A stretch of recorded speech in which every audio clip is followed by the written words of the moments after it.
Magandang gabi at welcome sa Pinoy Kids Kwento. Tara na at pakinggan ang kwento ni Si Lyra at ang Tahimik na Bulaklak. Sa gitna ng Fruitland, sa ilalim ng matatangkad na puno ng pino, sumindi ang mga parol. Hindi sila sumisigaw ng liwanag. Marahan lang, parang paanyaya.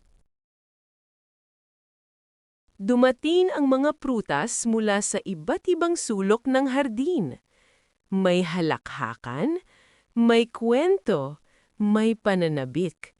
Ngayong gabi, pipiliin ang pinakamagandang bulaklak. At biglang, dumating si Papi. Masigla, masaya, parang pista ang bawat hakbang niya. Si Lyra naman ay huminto. Hindi siya nagmadali. Pinakinggan niya hindi ang ingay, kundi ang pagitan nito.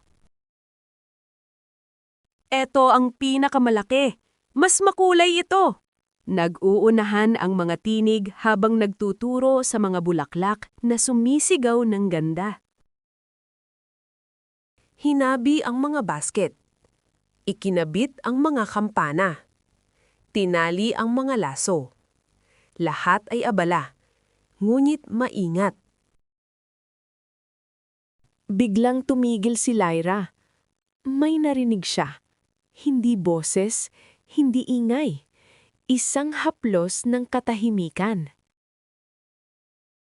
Sa dulo ng hardin, malayo sa ilaw at tawanan, may isang sulok na bihirang puntahan.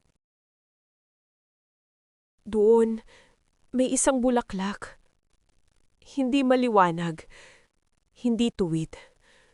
Parang pagod na pagod na. Dumaan si Papi.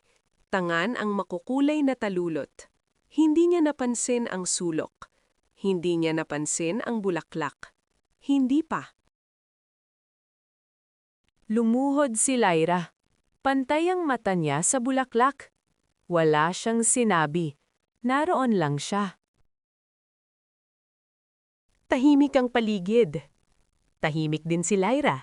At sa katahimikang iyon, may mga bagay palang nagsasalita. Inilapit ni Lyra ang kanyang mga kamay.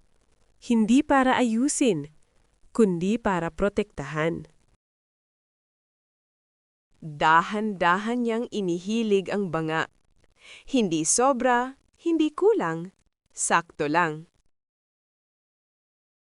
Hinaplos ng tubig ang lupa. Unti-unting umitim ang lupa. At ang bulaklak, parang huminga. Tumigil si Papi. Napansin niya ang katahimikan. At sa gitna nito, si Lyra.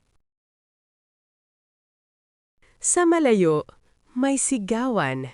May tuwa, ngunit sa sulok ng hardin, may kapayapaan. Lumalim ang gabi. Mas lumiwanag ang mga parol. Magkatabing umupo sina Lyra at Papi. Nagbabantay, kasama. Unti-unting tumayaw ang bulaklak. Hindi para magyabang, kundi para ipakita na narinig siya. Isa-isang lumingon ang mga prutas, hindi dahil sa liwanag, kundi dahil sa pakiramdam. Inilagay ang bulaklak sa gitna ng float, hindi mas mataas, hindi mas malaki. Tama lang. Naglakad sina Lyra at Papi. Magkatabi, hindi nagmamadali, hindi kailangan ng salita.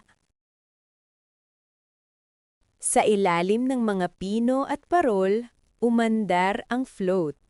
At natutunan ng Fruitland, hindi lahat ng mahalaga ay maingay. Minsan, ang tunay na ganda ay marunong maghintay na pakinggan. Salamat sa pakikinig. Kung nagustuhan ninyo ang kwento, mag-like at mag-subscribe sa Pinoy Kids Kwento.